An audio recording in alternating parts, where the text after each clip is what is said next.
Hey, sixth grade. In this next video, we're going to look at something called percent of change. So I want you to follow along with this paragraph at the top with me. It says that the U.S. Consumer Product Safety Commission has reported that in the year 2000, 4,390 injuries related to motorized scooters were treated in hospital emergency rooms. This was a 230% increase from 1999, or the previous year's report of 1,330 injuries. So we're going to talk about what this phrase here, 230% increase, means. So we've been working with percents for a while in this unit, and now we're going to see that percents can also be used to describe an amount of change, and we call that the percent of change. So that describes the amount that a number increases or decreases.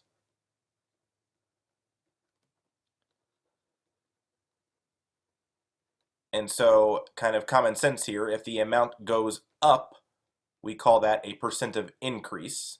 And then if the amount goes down, that is known as a percent of decrease. Okay, so we're going to talk about what certain sizes of percents mean in terms of their increase or decrease. There is a formula to find the percent of increase or decrease, and that is listed below here. The percent of change is found by taking the amount of change divided by the original amount. So we're going to practice using that formula here on examples 1 and 2 to find each percent of change. There will be times when we get decimal answers for these, and so if that's the case, we'll round those to the nearest tenth. So number 1, we're starting out with the original number of 27, and then our ending number is going to be 20. So to find the percent of change, we're going to take the following fraction. We're going to take the amount of change. We find that by taking the original amount, 27, and subtracting the new amount, which is 20. So this is 27 minus 20.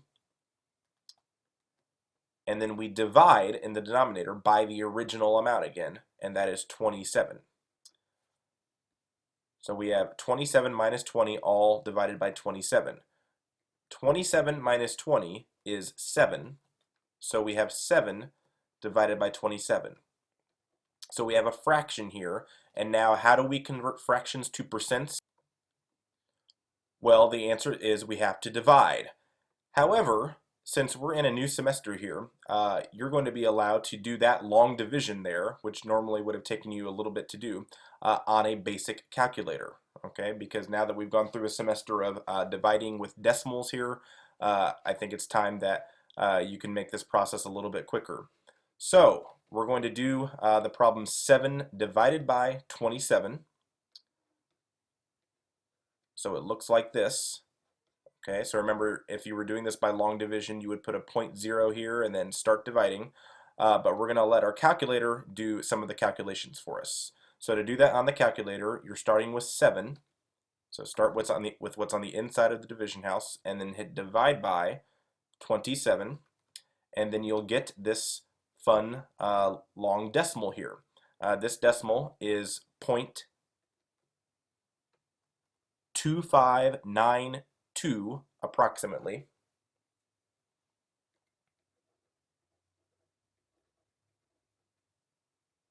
.2592, and so that's what the decimal equivalent of 7 over 27 is approximately.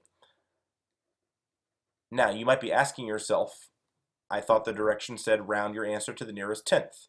Well, they do, but you have to remember we're not done yet because we haven't converted this decimal to a percent yet. To convert this decimal to a percent, we need to take the decimal point and move it 2 places to the right. So the percent is actually 25.92%. And now that you've converted this to a percent, you can round by looking at your tenths place, looking now to the hundredths place. Because this is a 2, I leave my 9 alone, and so my final answer for my percent of change is 25.9%. So that means 27 decreasing down to 20 is a 25.9% decrease. Okay, number 2. This time we have a percent increase, 32 increased to 17. So to find the percent change, I'm going to take the amount of change in the numerator, and the amount of change is always found by taking the larger number minus the smaller. So 67 minus 32 is going to give me my amount of change. But my denominator is always the original amount. The original amount here is 32. So I need to make that my denominator. So this gives me 67 minus 32, which is 35, divided by 32. So setting up this division problem, it's 35 on the inside divided by 32 on the outside.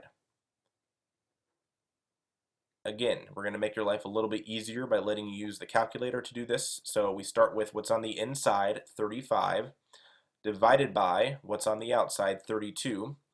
And when we do that, we get 1.0937. So that's the decimal equivalent of 35 divided by 32. But we need to make this a percent. So now we take this decimal point, move it 2 places to the right, and we get 109.37%. Now it's time to round this to the nearest tenth. So I look at the tenths place, I look to the right. Because this is a 7, that means I can round this tenths place up. So my final answer is 109.4%. So 32 increased to 67 is a 109.4% increase. What that means is we more than doubled 32 to get 67. A 100% increase would mean we added another 32 to it. And so we've done more than adding 32. We've added 35 to 32, which is why this is over a 100% increase. Okay, going to the back side. When you know the percent of change, you can use an equation to find the actual amount of change. So that's what we're going to see here in example 3. This one says that the regular price of a fast charging phone charger at Edwin's Electronics is $31.99. This week, the phone charger is on sale for 25% off. So first of all, I want to find the actual amount of the discount. So to find the actual amount of the discount, I'm going to let the discount be the variable D. I can take my original price, which is $31.99, and I can find 25% of that price since we're taking 25% off. Well, to find 25% of 31.99, I can either set up a proportion, or remember I can convert 25% to a decimal and then multiply. So let's try that. 25% as a decimal would be 0.25. So 31.99 times 0.25 will give me the dollar amount that's the percent off. So even though I know you should be able to multiply these by hand, let's try this with the calculator. 31.99 times 0.25 gives you 7.9975.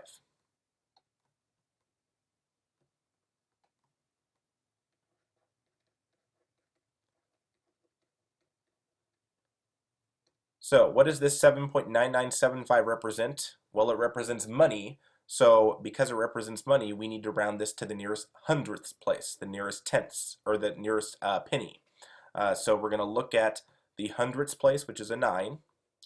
If you look to the right of it, that's a 7. So that's going to round my 9 here up to a 10, which means I'm going to have a 0, carry my 1. That makes this 9 a 10. So I'll have a 0, carry my 1 to the 7, and now I get $8. Okay, so the amount of my discount is $8. Now that's not the amount that we're paying for this phone charger. That's just the amount that we're saving. So in part B, when it asks to find the sale price is the amount that we actually pay for this charger. So to find that, I need to take the original amount, 31.99, and I need to subtract the amount that I'm saving, which is $8.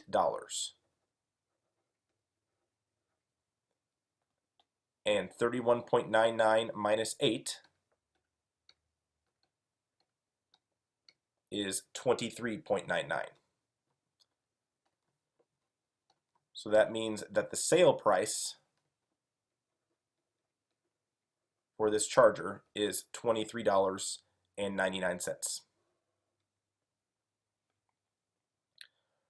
Okay, one more problem we're going to look at, number 4. It says that Winter Wonders buys snow globes from a manufacturer for $9.20 each and sells them at a 95% increase in price. And the question is asking, what is the retail price of the snow globes? So this problem is very similar to the last problem we did. The only difference is this is a percent increase and not a percent decrease problem. So there's 2 steps to this problem. The first step is to find what is the amount of increase. And so we're going to do that by selecting a variable. Let's just choose an n here to get our amount of increase. And so I find that by taking my original amount, $9.20, times my percent of increase. My percent of increase is 95%, and I'm going to make that a decimal, so 0.95. So go to my calculator, 9.20 times 0.95 gives me 8.74.